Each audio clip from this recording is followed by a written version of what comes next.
10ஆம் வகுப்பு இயல் 1 இரட்டுற மொழிதல் நூல்வழி பற்றி பார்க்கலாம். புலவர் பலரின் பாடல்கள் தொகுப்பின் பெயரென்ன? தனிப்பாடல் திரட்டு.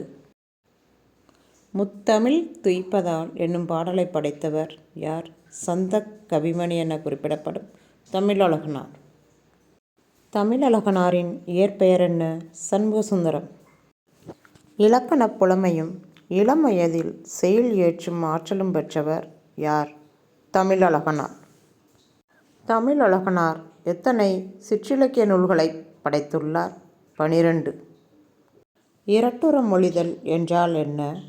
ஒரு சொல்லோ சொற்றொடரோ இரு பொருள்பட வருவது இரட்டுற மொழிதலணி எனப்படும்.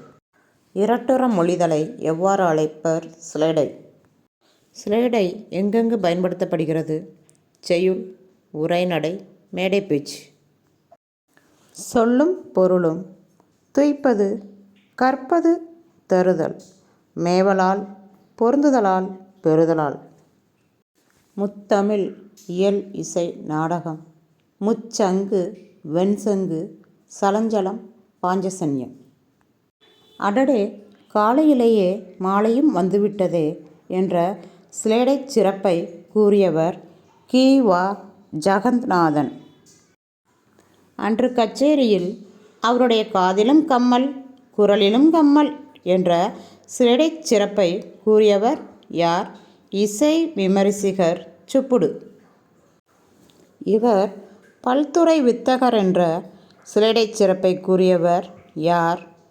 தமிழறிஞர் கி. ஆ. பெ. விஸ்வநாதன்.